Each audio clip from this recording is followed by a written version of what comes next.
I'm sore. So this is week 1 of my 18-week training block leading up to Chester Marathon.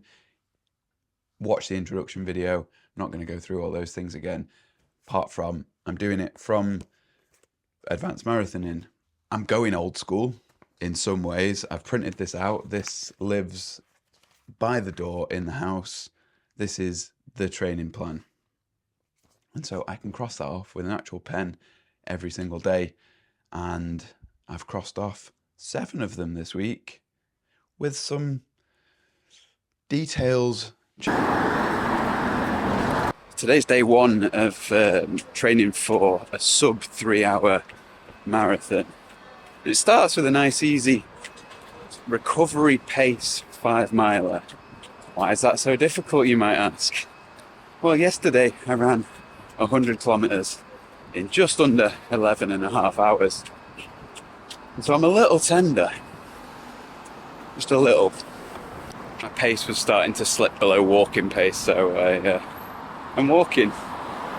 So towards the end I've started pushing myself a bit further, a bit harder, and going like a 6:30 pace. And everything started to loosen up a little bit more. That's the first run of sub 3-hour marathon training done. 8k. Took me an hour and 15 minutes. Only way is up. Only way is up. A little bit of preamble before getting into this.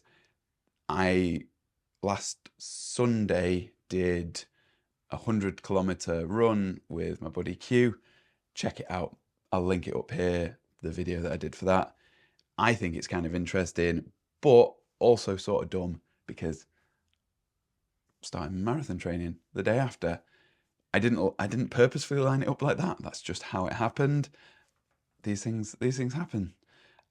Monday, thankfully, even though it's the very first run on the marathon training plan, Monday was a recovery run, 5 miles, which is, a little bit over 8 kilometers, I think.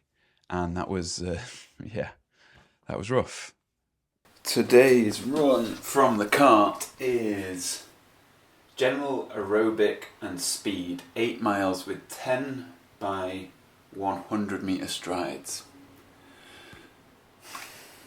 Let's see how this goes. Don't want to jinx myself so early on, but day 2. Legs feel back to normal. One of the upshots of the Honey 100k is that I think I've got a grace period of maybe a couple of weeks where no run, no matter how long in the training plan, is going to feel like a long run. I need to use that to my advantage. So I'm not sure if it's a good thing or a bad thing with this advanced marathoning book that I'm using. Basically, it's from the early 2000s, as in it's not one of the reprints, and so it kind of goes a lot off feeling and timing yourself, as opposed to the info that we would get from our watches.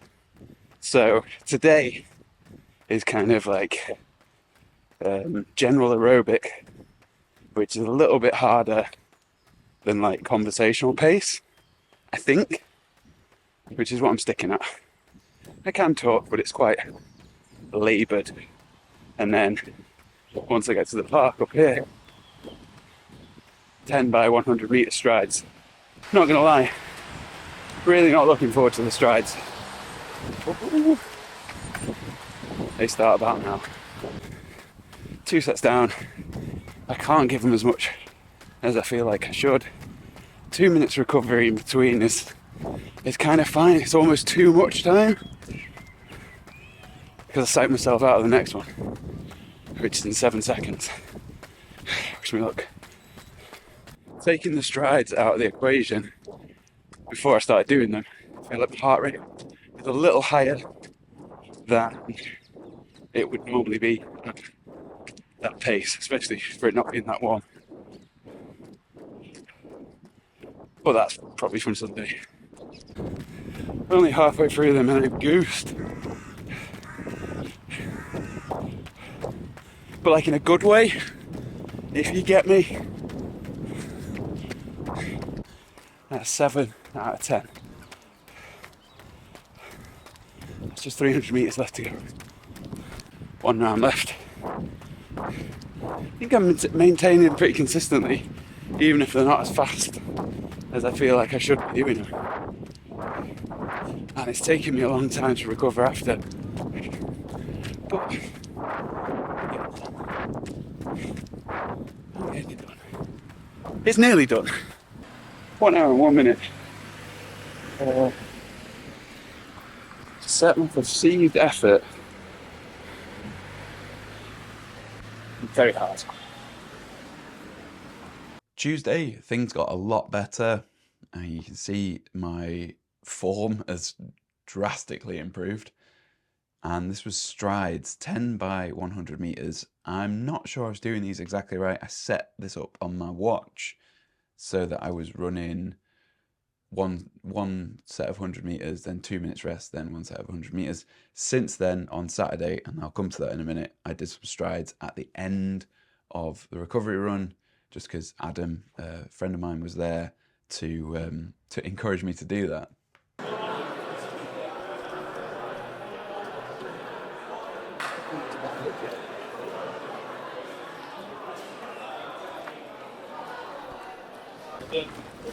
Well done, well done, well done.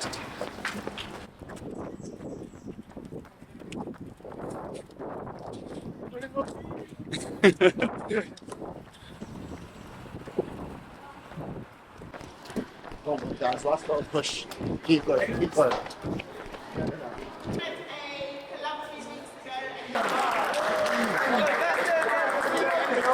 Wednesday, medium long run. I was going to split this into two. I was feeling a lot of fatigue after, I mean, you can imagine after running 100 kilometers, you're going to carry some of that fatigue into the following weeks. I was going to split this into two. On Wednesdays, I do this run in the morning in Manchester. It's great. It's called Made Running, 5 at 5. It's 5K at 5 a.m. Between running there, running kind of back to meet people and help people finish, and then, getting home, that's basically 10K for me. This had 12 miles, which is, around 20K. I ended up feeling good, and so Kudos came with me, and we did the just under 20K, and did it in one run. Went a little bit slower than probably should have done, but that was the trade-off for doing it in that day. Marathon training day 4, the much needed recovery run. Convenient big plodders. Yeah, that 100K is still weighing heavy.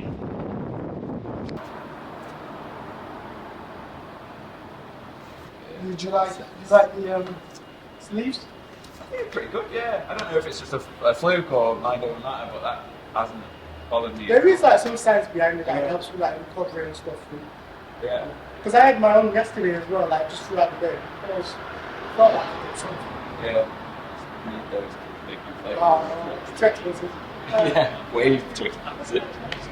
Thursday, another recovery run. This is a little bit longer, 6 miles. We did that with I did that with another running group that is just phenomenal for support, and that's Plodders. Again, Manchester. They're Thursdays and Saturdays. One of my absolute top time favourite. That's where I've met some fantastic people who've helped me, like Kudos and like Adam and Isaac and Lily and Cheryl, who helped us on that 100K. These people have all helped in some way, like giving confidence, giving support, not just to me, obviously, but to that group. So if you take anything away from this, it's go and join a couple of running groups, find out which one's the most supportive, and make that one your focus, make them your cheerleaders, because if you try and do this without support, you'll probably do it, but the support helps a lot.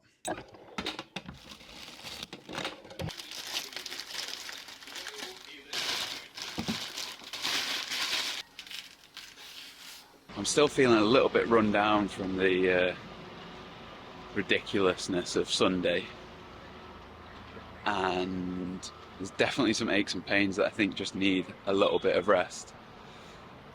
There is the option on this training plan to switch out some recovery runs for like cross training, so cycling in my case. The thing is, today's run is supposed to be general aerobic, which I'm gonna say is sort of covered by the run that I did on Sunday. Whilst yes, general aerobic is supposed to be a little bit higher, it's only 10 miles.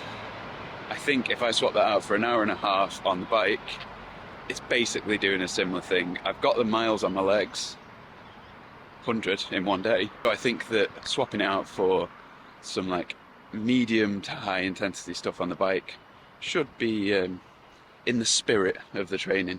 I also genuinely never thought I'd be the kind of person who struggled to eat enough, but after these like long, like ridiculously long runs, I really struggled to find the desire to eat.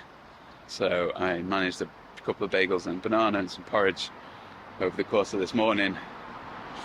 I still feel drained of energy though.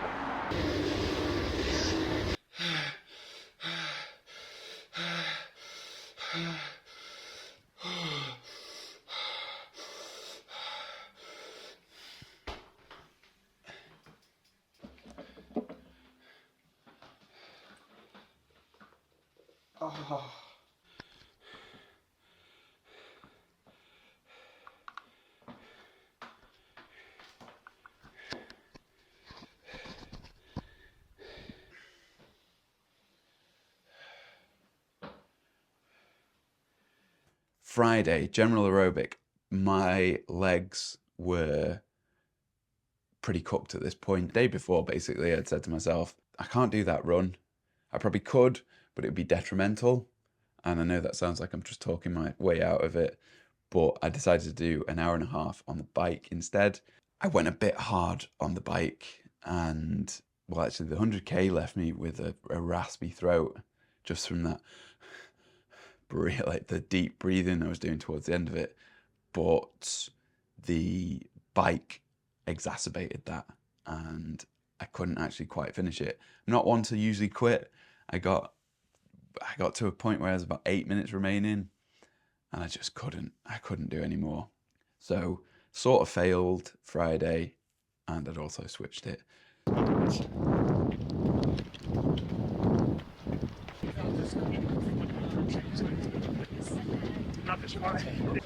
4k and keeping it around the high fives. Feels nice and easy. This is where Adam was just saying, keep the easy pace where it is and let the other ones drift quicker. So this will be basically what easy pace is now for the whole time.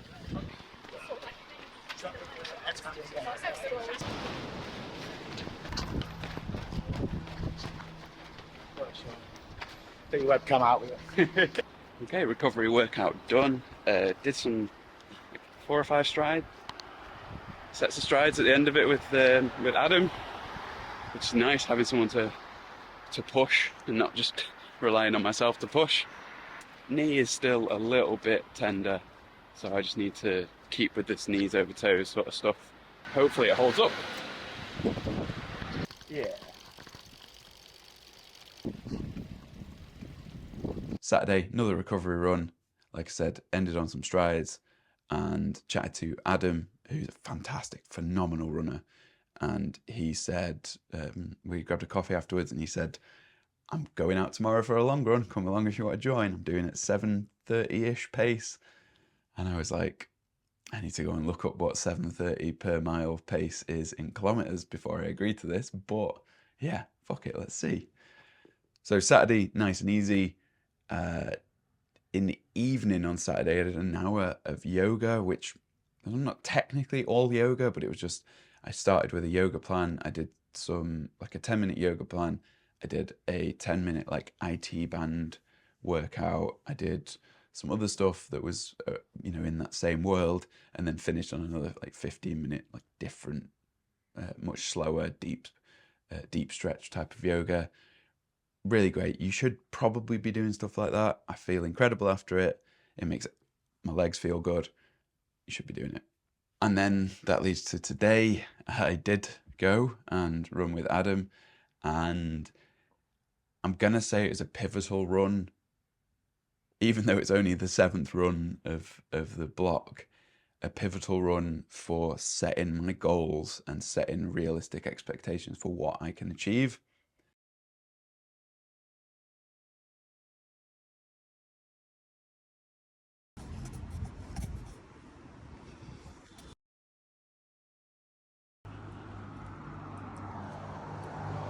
That might have been one of the toughest workouts I have ever done.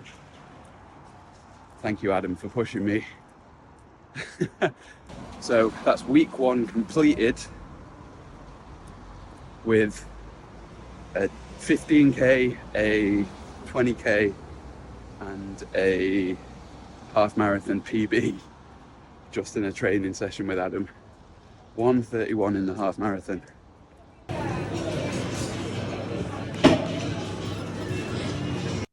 Today's run, and I didn't film any of it because it ended up just being a real, like, I had to focus on it. Today's run was like 17 miles on paper, 28.8 in reality. We did like a progressive run with 3 like hill sections, and these were pretty deadly elevation for someone that is predominantly a road runner. And it was tough.